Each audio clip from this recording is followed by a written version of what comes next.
On the morning of September 10, 2025, thousands of students filled the campus of Utah Valley University in Orem, Utah.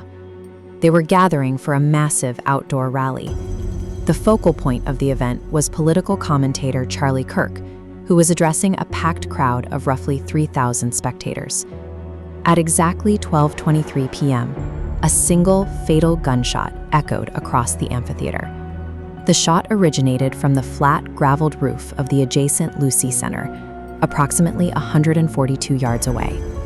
The crowd scattered in every direction. Spectators dove under chairs and behind concrete planters as the event's security perimeter collapsed into a blur of motion and screaming. First responders arrived to a sprawling, panicked scene. The shooter had already abandoned the roof and vanished into the fleeing masses, leaving police with a complex forensic environment and no immediate leads. Later that afternoon, Governor Spencer Cox confirmed Kirk's death, fueling immediate national concerns regarding the potential for widespread political violence. With the physical perimeter broken and the sniper gone, traditional immediate forensics were largely ineffective. To find a suspect, investigators had to reconstruct the hours leading up to the shot. Detectives began backtracking the digital footprints left at the sniper's nest. They pulled every security camera feed that had a view of the Lucy Center roof. They found a breakthrough at 11:50 a.m. Footage from a campus security camera captured a lone individual moving toward the southeast stairwell of the building. The suspect wore distinctive clothing: a dark baseball cap pulled low, aviator sunglasses, and a black shirt featuring a large American flag on the chest. Law enforcement pushed this grainy security still directly to national news networks, opting for public exposure over an internal-only search.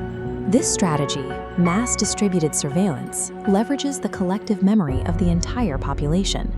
By pushing security images to millions of screens, investigators turn the public into an active, decentralized network. The disguise intended to hide the shooter's identity from campus cameras became his unique signature.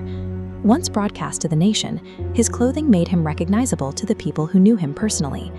While the digital manhunt expanded, investigators processed the physical evidence abandoned on the roof.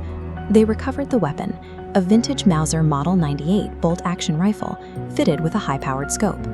Historical firearms like the Mauser carry specific wear patterns, unique wood grain, and modified actions that distinguish them from modern mass-produced weapons.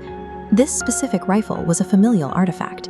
Tyler Robinson's father had gifted it to him, making the murder weapon a direct physical link to the suspect's own home. The rifle functioned as a physical fingerprint. It was an object recognizable only to those within the shooter's inner circle, bridging the gap between the crime scene and a specific family history.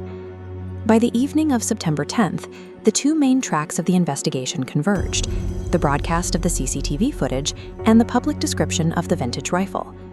Tyler Robinson's parents were watching the news when they recognized the specific shirt, the posture of the man on screen, and the rifle they had gifted their son. That recognition led to a familial confrontation inside their home, which shattered Robinson's attempted escape and ended in a full confession. On September 11th, Robinson surrendered to authorities. He was charged with aggravated murder, and prosecutors announced they would seek the death penalty. Modern manhunts are resolved when public digital footprints meet intimate human relationships. Tyler Robinson was identified because the very objects he used to commit a crime were the same ones his family recognized from their daily lives.